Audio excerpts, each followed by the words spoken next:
오늘 우리는 거대한 흔들림의 시대를 살고 있다고 저는 생각합니다. 땅도 흔들리는 일들이 빈번하게 많이 이루어지고 있습니다. 자연 만물도 자기 때를 알지 못하고 요동치고 있는 것 같은 현상들이 어쩌면 우리는 이 봄을 맞이할 때마다 또 여름을 맞이할 때마다 항상 느끼고 있는 것입니다. 뿐만 아니라 사람들의 마음도 흔들리고 있습니다. 그래서 사람들의 마음이 어디로 가야 할지 모를 정도로 흔들리고 있는 현상들을 우리는 사회의 많은 현상들 속에서, 사건들 속에서 직면할 때가 있습니다. 조직도 개인의 이익에 따라서 요동치는 일들이 오늘 사회에 얼마든지 찾아볼 수 있고, 또한 나라들도 마찬가지 개인의 욕망에 따라서 나라가 흔들리고 있는, 요동치고 있는 그런 시대를 우리가 지금 살고 있다는 말입니다. 우리가 당연하게 여겼던 어떤 조직이나 나라나 또 경제적 번영이나 기술적 진보와 같은 또 개인의 안녕이라고 하는 그런 가치들이, 그 견고한 가치들이 한순간에 무너지는 일들이 오늘 시대에는 너무나 많이 빈번하게 자주 일어나고 있는 것들을 볼 수가 있습니다. 이와 같은 실존적 불안 앞에서 2600년 전 바벨론의 그발 강가에 앉아있던 청년 제사장 에스겔의 모습은 오늘 우리에게 큰 도전을 주고 있다고 저는 생각합니다. 에스겔이 30살 되던 해에 본래라면 예루살렘 성전에서 수종을 들며 성전의 제사를 집례하며 어쩌면 하나님의 백성들을 잘 가꾸고 이끌어가는 일들을 감당했어야 되는데, 그의 현실은 고국에서 1000km 이상 떨어진 포로 공동체의 한 복판에 서 있는, 어쩌면 탄탄하고 있는 그런 모습으로 그곳에 서 있는 것입니다. 그의 인생을 지탱하고 있던 성전과 사회적 지위와 그리고 명예라고 하는 그 토대는 이미 박살나 버렸고, 남은 것이라고는 황량한 그 포로 시대의 그 광야밖에, 황량한 이방 땅의 그 땅들밖에 보이지 않는 그런 형편 가운데 있었음을 볼 수가 있습니다. 언제나 돌아갈 수 있을까? 언제나 회복할 수 있을까? 언제나 진짜 우리 민족은 회복할 수 있을까? 이런 한탄과 절망이 그 입술에 터져 나왔을 것입니다. 하나님은 이 절망적인 청년에게 오늘 함께 읽은 말씀을 보시면 고개를 들어 이스라엘의 산들을 향하여 예언하라, 고개를 들어 이스라엘의 산들을 향하여 예언하라 라고 하는 말씀을 주고 있는 것을 볼 수 있습니다. 왜 하필 산을 향하여 예언하라, 산을 향하여 명령하라 말씀하고 있는 것일까? 하지만 이스라엘 민족에게 있어서 산은 단순히 지리적인 위치의 문제만을 이야기하고 있지 않습니다.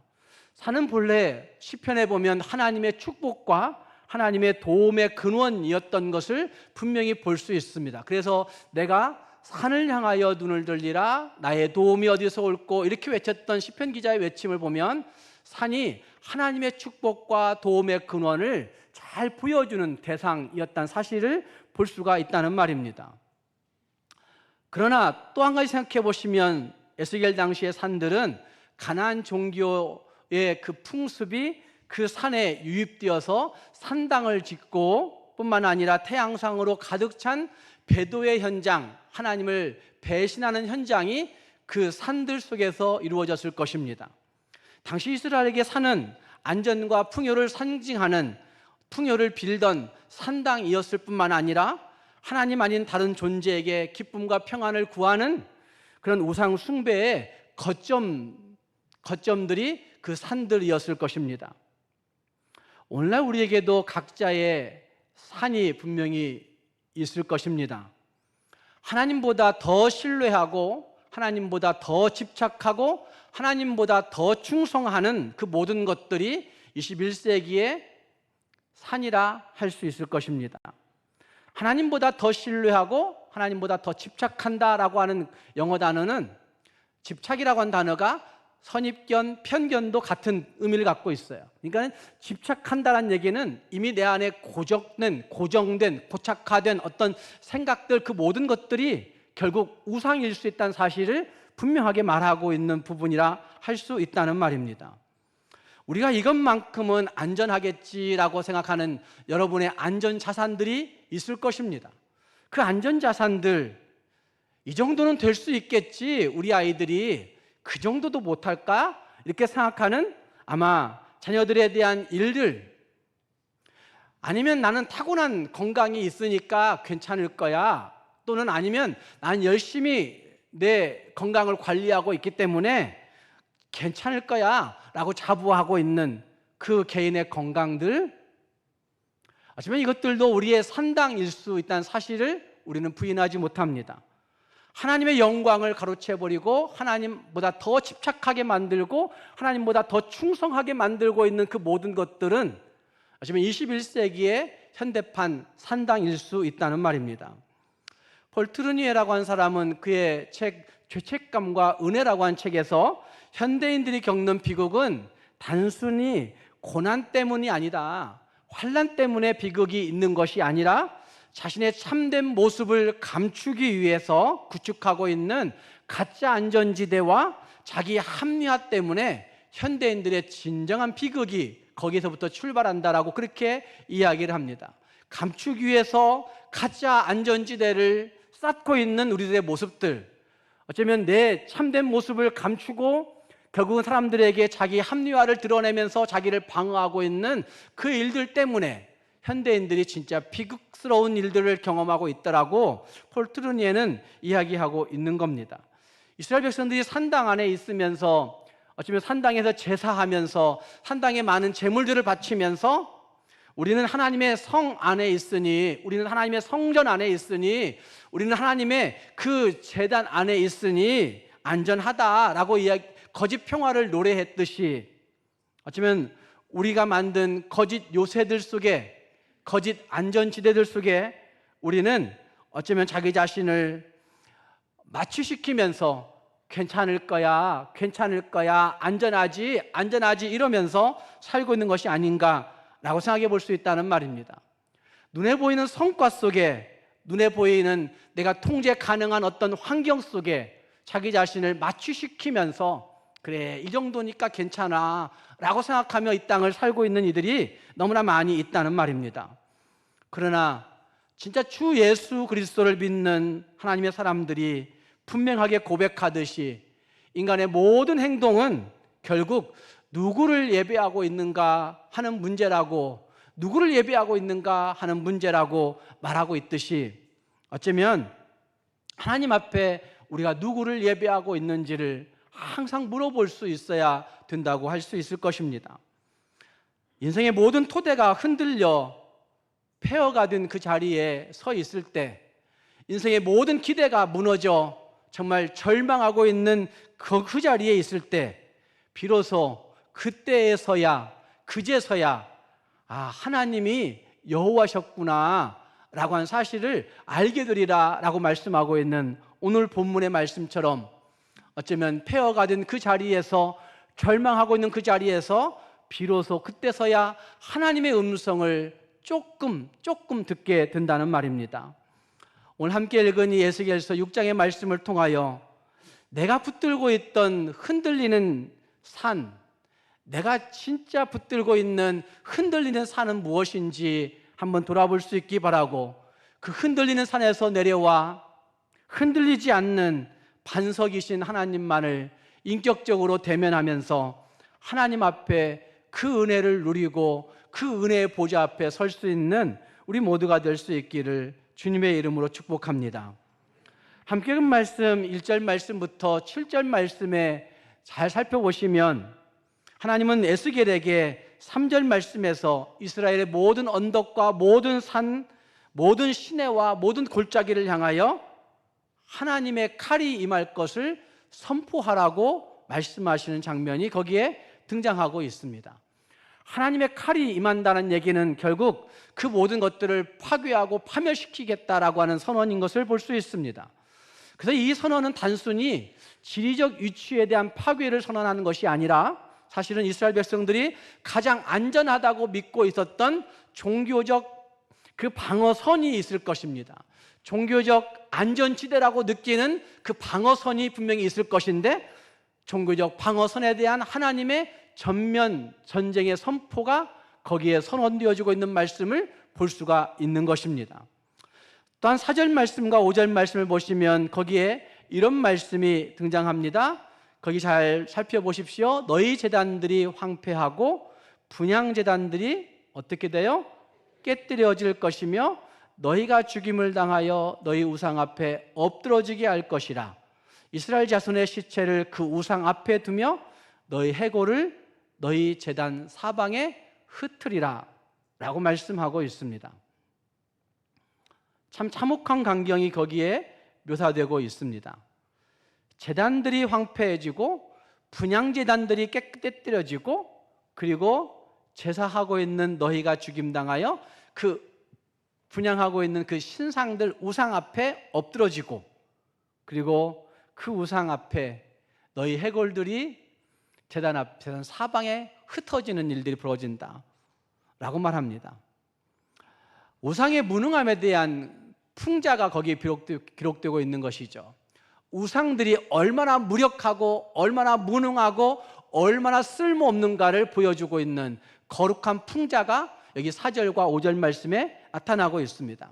백성들이 생명을 구걸하면서 백성들이 복을 구걸하면서 제물을 바쳤던 그 제단들이 도리어 자신들의 시체가 나뒹구는 던져지는 그런 도살장이 되어진다는 것이고 우상이 자신을 섬기는 자들을 보호할 능력이 전혀 없기 때문에 어쩌면 그 제단들의 사방에 해골이 흩어지는 일들이 벌어진다라고 말씀하고 있습니다.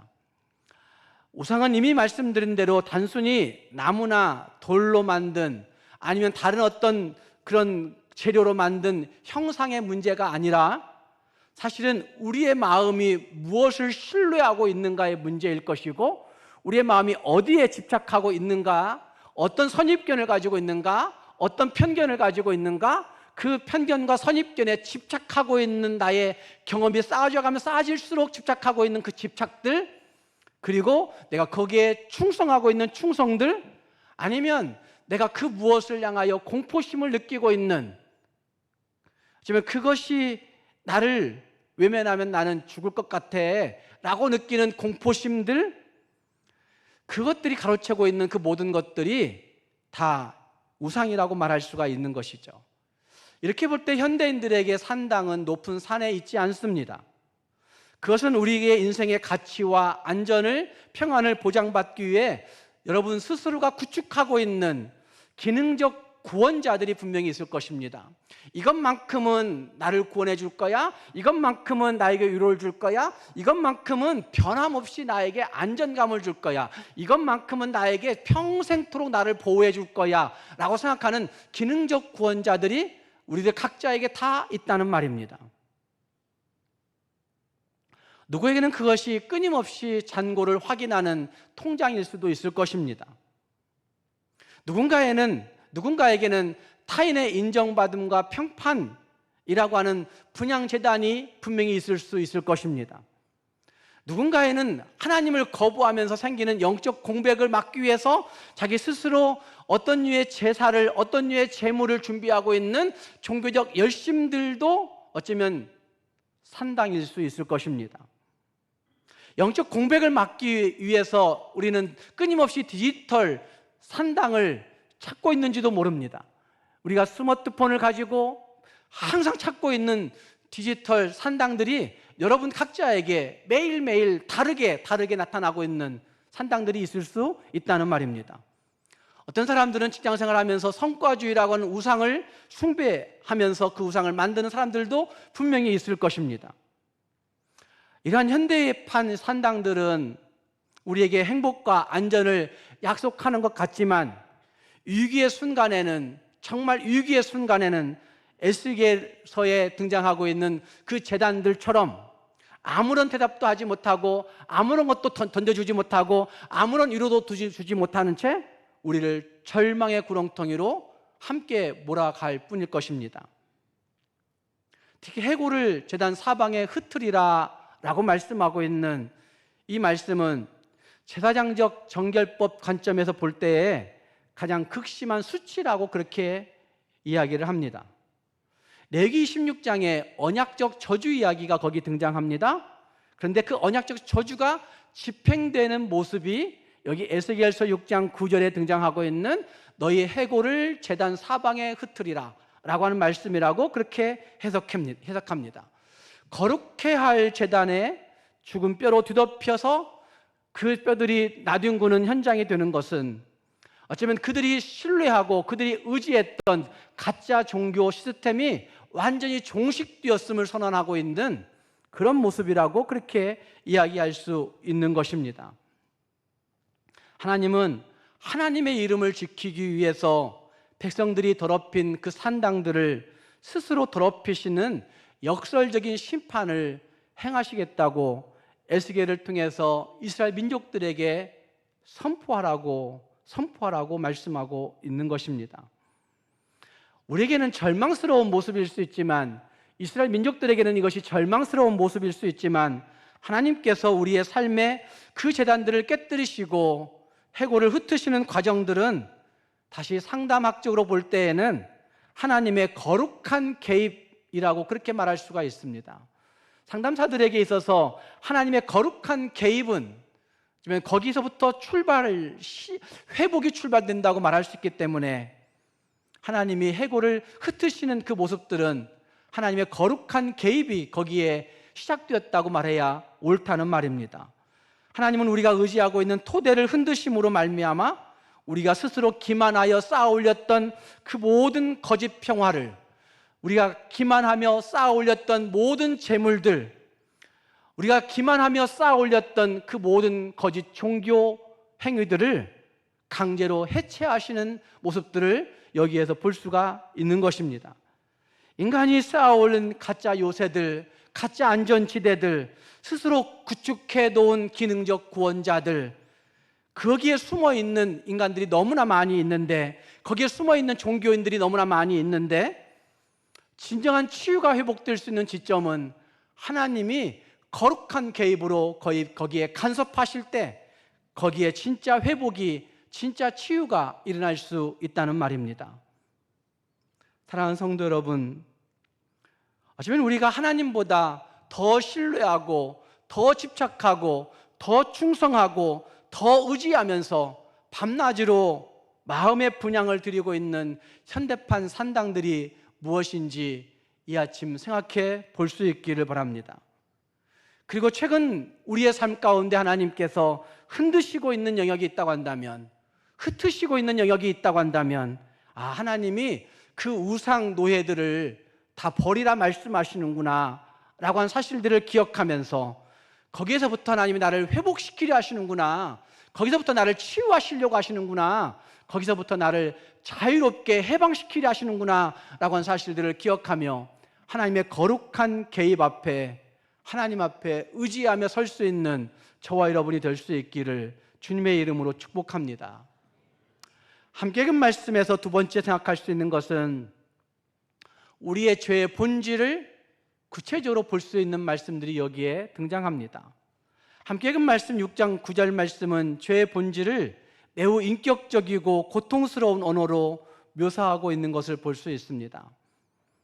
하나님께서는 이스라엘의 죄를 가리켜서 음란한 마음으로 나를 떠나고 음란한 눈으로 우상을 따랐다라고 그렇게 말씀하십니다.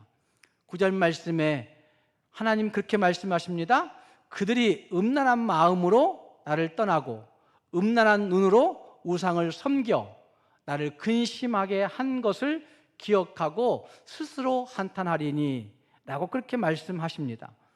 음란한 마음으로 나를 떠나고 음란한 눈으로 우상을 따른, 그것이 얼마나 마음이 아프고 얼마나 상실되었는지 하나님의 마음이 근심하게 되었다. 우리 번역에서는 그렇게 말씀하고 있고, 다른 번역에서는 내 마음이 상하게 되었다, 내 마음이 깨졌다, broken 이란 영어 단어를 쓸 수 있는데 깨뜨려졌다 라고 그렇게 말하고 있는 것입니다. 음란한 마음으로, 음란한 눈으로 백성들이 행하고 있는 그 배도의 행위들이 하나님의 마음을 부숴버린 것입니다. 여기서 상하게 되었다, 상하게 하였다, 깨뜨려졌다, 근심하게 되었다 라고 하는 말은 부서지다, 박살나다, 산산조각 났다라는 뜻이에요. 그러니까 하나님의 마음이 부서진 거예요. 하나님의 마음이 산산조각 난 거예요. 어쩌면 인간의 죄가 무심한 기계적인 어떤 법을 어긴 것으로 그 법 이야기를 하고 있는 것이 아니라, 법의 파기를 얘기하고 있는 것이 아니라, 인격이신 하나님, 인격적이신 하나님, 전인격적이신 하나님을, 그 심장을 깨뜨려 버린, 심장을 찢어 놓은 상태를 의미하고 있는 단어가 쓰여지고 있다는 것입니다. 하나님의 마음이 깨어진 것입니다. 칼빈 선생은 이 부분을 주석하면서 이런 얘기를 합니다. 하나님께서 마치 배신당한 신랑처럼 우리 때문에 인격적 고통을 겪으시고 있는 것이다. 인격적 고통을 겪으시고 있는 것이다. 죄는 단순히 법을 어기는 것이 아니라 우리를 지극히 사랑하시는 하나님의 인격을 파괴하는 행위가 죄다라고 칼빈 선생은 이야기하고 있습니다. 구절은 죄가 시작하는 지점을 마음과 눈이라고 그렇게 언급하고 있습니다. 여러분, 눈이라고 하는 것을 생각해 보시면, 눈은 유혹이 내 내면 속으로 들어오는 창문이라고 그렇게 말할 수 있습니다. 유혹이 내 마음 속으로, 내 신체 안으로, 내 삶 안으로 들어오게 하는 창문이 눈이라고 그렇게 말할 수 있다는 말입니다. 여러분, 그러면 마음은 무엇일까요? 마음이 내 마음대로 되지 않아요 라고 얘기하는데, 그 마음은 뭘까요? 그 유혹을 정욕으로 변화시켜 하나님으로부터 멀어지게 만드는 공장과 같은 곳, 그것이 마음이라 할 수 있습니다. 인간의 마음은 유혹을 뿌리치지 못해요. 그래서 그 유혹이 들어오면 내 욕심으로 바꿔요. 내 정욕으로 바꿔요. 그리고 하나님으로부터 멀어져요. 근데 그 정욕으로 바꾸는 그것이 그냥 한 번, 두 번 조금 이루어지는 것이 아니라 공장과 같이 그걸 찍어내요. 눈에서 보여진 것들을 그냥 욕심으로 그냥 바꾸어가지고 그것을 행동으로 옮기게 만드는 공장이 우리 마음과 같더라, 이렇게 말할 수 있을 것입니다. 본문에서 이스라엘은 하나님이 주신 풍요의 산들을 바라보면서 그곳에 우상을 세웠습니다. 현대인들에게 음란한 눈은 끊임없이 타인과 비교하고 판단하게 만드는 그런 일들이 벌어집니다. 그래서 우리는 종종 소셜미디어에 그 많은 이야기들을 스크롤한다고 얘기하죠. 스크롤링 합니다. 막 아래로 내려보고 위로 내려보면서 내가 찾을 수 있는 것이 뭘까? 내게 유익한 것이 뭘까? 내가 지금 취할 것이 뭘까? 내 욕심에 맞는 것이 무엇일까? 수없이 그 SNS에 많은 그 앱상에 떠돌고 있는 그 이야기들을 스크롤링 하는 거예요. 위로 내렸다 아래로 내렸다 막 그러고 있는 겁니다. 더 높은 연봉과 외적인 성공만을 쫓고 있는 탐욕의 시선들로 나타날 수 있을 것입니다. 고대 근동의 사람들이 시각적으로 화려한 이방의 우상들, 태양상 우상들의 매료되었던 것처럼 현대인들 역시 끊임없이 감각적인 것들에 매료되어서 내 감각을 자극할 수 있는 미디어는 무엇일까? 내 감각적인 것들을 자극해 줄 수 있는, 채워줄 수 있는 그것들은 무엇일까? 그 풍요의 이미지에 노출된 것들을 찾아서 헤매고 있는 음란한 눈들을 치켜 세우고 있을 때가 너무나 많이 있는 것입니다. 그러면서 우리는 내 안에 생각을 잃어버리는 것이에요. 내 마음에 한 번쯤 다시 묵상할 것들을 잃어버리는 것이죠. 나는 무엇을 가장 두려워하고 있는지, 나는 진짜 무엇을 신뢰하고 있는지, 나는 진짜 지금 무엇에 집착하고 있는지, 나는 진짜 지금 무엇을 충성하고 있는지, 나는 어떤 선입견을 가지고 잘못 살고 있는지, 어떤 편견을 가지고 다른 사람들과 비교하고 있는지, 자기 자신에 대한 생각을 잃어버리고 있는 시대가 오늘 현대인들의 우상 문제라고 말할 수가 있다는 말입니다. 그러면서 그리스도인들은 더 나아갑니다. 기도하지 않고도 살 수 있는 방법은 없을까? 아마 이렇게 헤매이는 것 같습니다. 기도하지 않고도 얼마든지 잘 살 수 있구나 라고 생각하는 그리스도인들이 이 땅에 너무나 많이 있는 것 같습니다. 그래서 기도하지 않고 살아가는 일들을 하나님 앞에 한 번도 마음 꺼려하지 아니하고, 한 번도 마음 부담감 느끼지 아니하고 행하고 있는 일들이 너무나 많다는 말입니다. 미국의 중독 전문 과정을 이루고 있는 성경적 상담 센터가 있습니다. 그 중독 전문 과정 치료를 행하는 그곳에서 중독이 뭐냐라고 하는 그 정의를 이렇게 내립니다. 중독은 단순한 질병이나 습관이 아니라 의존성의 전이다라고 그렇게 얘기했습니다. 의존성의 전이라고 그렇게 얘기했습니다. 아이들이 엄마를 의존합니다. 그러다가 조금 더 성장하면 엄마를 의존하지 아니하고 누구를 더 의존하게 될까요? 친구들을 더 의존합니다. 또래 집단을 더 의존하게 됩니다. 그리고 조금 더 성장하게 되면 그 아이들은 친구보다도 선배를 더 의존하게 됩니다. 대학 들어가면 선배의 말이 훨씬 더 귀하게 느껴집니다. 선배를 의존하게 됩니다. 조금 더 성장하게 되면 선배도 필요 없습니다. 그때부터는 누구를 더 의존할까요? 자기 자신을 더 의존하게 됩니다. 의존성의 전이가 시기마다 옮겨져 가면서 진행되어 간다는 말입니다. 의존성의 전이는 중독이다라고 이야기하는 말을 다시 귀담아 들을 수 있어야 됩니다. 인간은 원래 하나님을 의존하도록 창조되었습니다. 죄로 인해서 그 의존성이 다른 대상을 찾기 시작한 겁니다. 하나님 말고 다른 대상이 있지 아니할까? 다른 대상이 나에게 더 위로를 주지 않을까? 다른 대상이 나에게 더 안정감을 주지 않을까? 다른 대상을 더 의지할 것들을 찾고 헤매게 되어 있다는 말입니다. 그때부터 우리는 하나님 앞에 영적 간음을 행하며 이렇게 살고 있는지 모릅니다. 현대인들의 삶에 나타나고 있는 다양한 형태의 중독들, 포르노그래피, 소비 중독, 관계 중독, 게임 중독, 아니면 그 마약 중독, 그 다음에 술 중독, 아니면 취미 중독, 아니면 자기가 좋아하고 있는 어떤 그 웹상의 SNS 중독, 이런 많은 중독들은 결국 에스겔이 고발하고 있는 음란한 마음의 현대적 변용이라고 그렇게 말할 수가 있는 것입니다. 하나님의 통치를 거부하고 하나님이 진짜 우리가 의지해야 할 대상인데도 불구하고 그를 의지하지 아니하고 스스로의 정욕을 따르고 있는 그러한 모습들, 음란한 마음의 현대적 변화라고 말할 수가 있다는 말입니다. 이것으로 인해서 하나님은 마음이 상했다라고 그렇게 말씀하고 있습니다. 마음이 부서졌다라고 말씀하고 있는 것입니다. 9절 하반절에는 조금 더 놀라운 반전이 거기 나타나고 있습니다. 9절 하반절에 심판을 통해서 이방 땅으로 흩어진 남는 자들이 비로소 그때서야 자기들의 가증한 일들을 기억하고 스스로 한탄하게 된다라고 말하고 있습니다. 스스로 한탄하리니, 스스로 미워하리니 라고 말하고 있습니다. 한탄함이라고 한 단어는 사실은 혐오하는 겁니다. 구역질 나다라는 뜻 갖고 있습니다. 메스꺼움을 느끼는 이런 뜻을 갖고 있습니다. 그러니까 그것에 대해서 강한 거부 반응을 보이는 태도를 의미하고 있다는 말입니다. 타인의 정죄 때문에가 아니라, 타인이 누군가가 그에게 죄를 가르쳐 줘서가 아니라 하나님의 임재 앞에서 자신이 죄악된 모습이 있다는 사실을 발견하고 난 다음에 자기의 실상을 직면하고 있는 사람이 거룩한 자기 부정으로 하나님 앞에 스스로 메스꺼워하는, 스스로 구역질나는 자기의 행동을 돌아보고 한탄하고 있는 그런 모습이라 말할 수가 있습니다.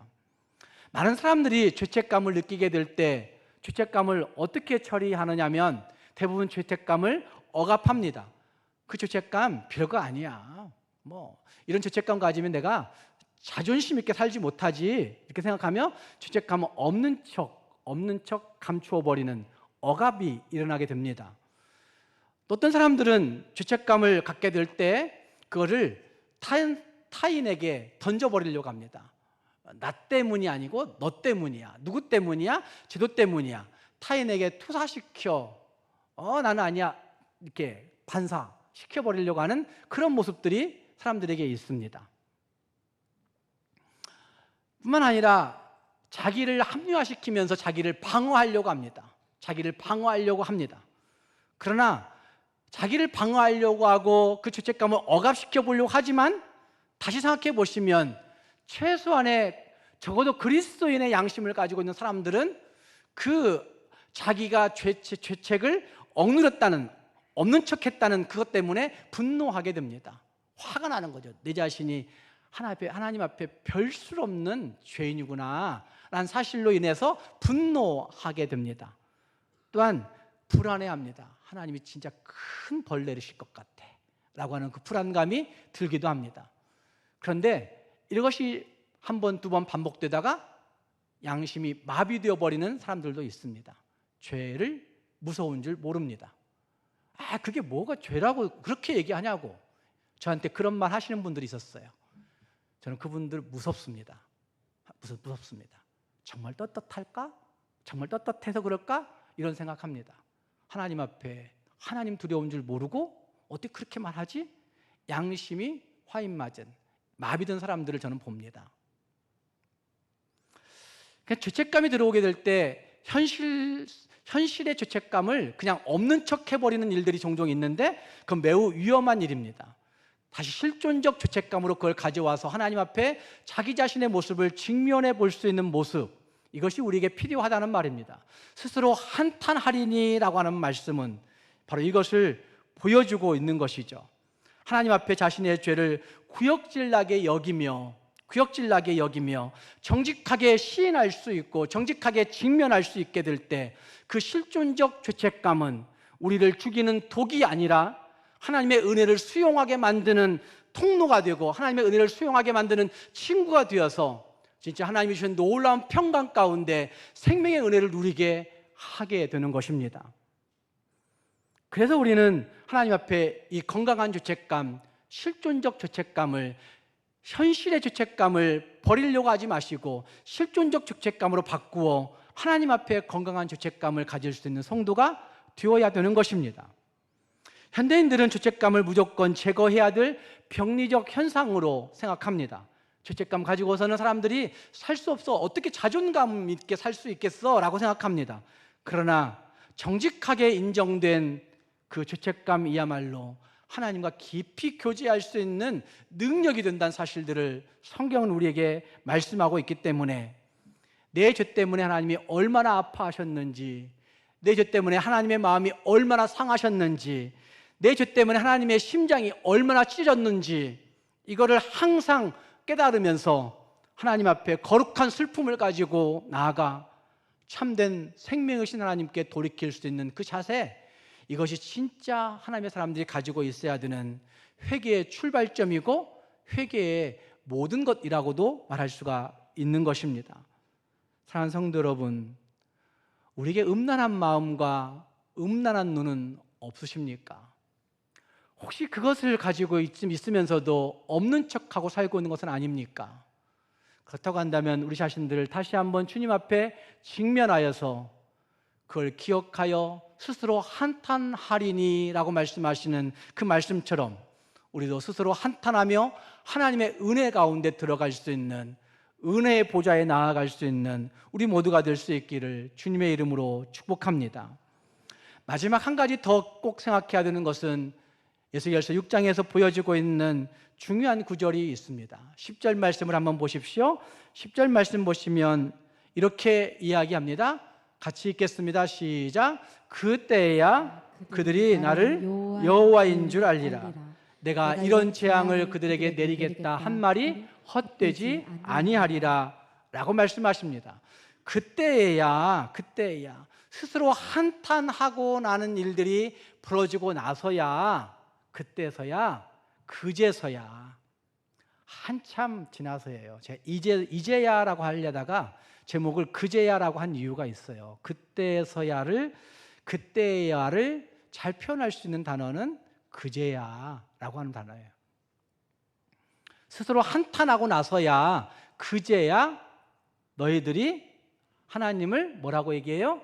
여호와인 줄 알게 되리라 라고 그렇게 말하고 있는 것입니다.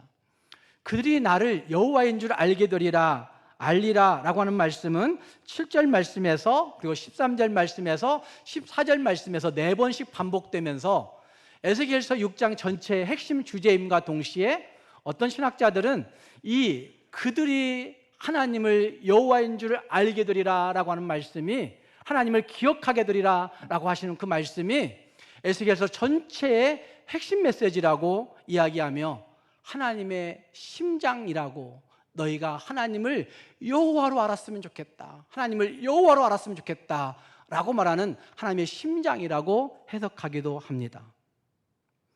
어쩌면 이스라엘 백성들은 예루살렘의 풍요 속에서 하나님을 잊어버렸습니다.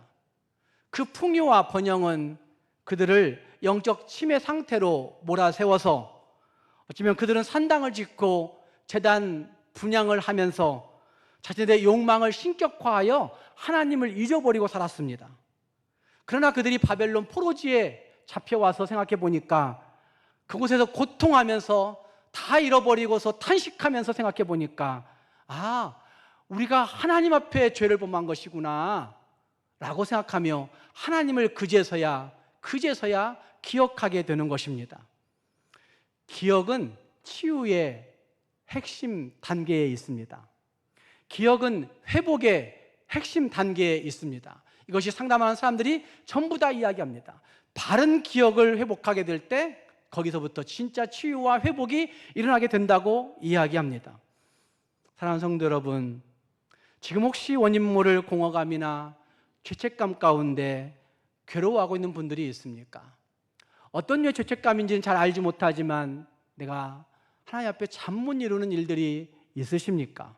그렇다고 한다면 그것을 회피하지 마시기 바랍니다. 그것은 하나님이 여러분을 은혜의 보좌에로 초청하시는, 그제서야 이제서야 너희가 나를 여호와인 줄 알게 되리라 라고 말씀하시는 하나님의 초대장이라는 사실들을 기억하면서 우리의 그 못된 모습들을 하나님 앞에 적나라하게 내놓으며 스스로 한탄함으로 나아갈 수 있는 우리가 될 수 있기를 바랍니다.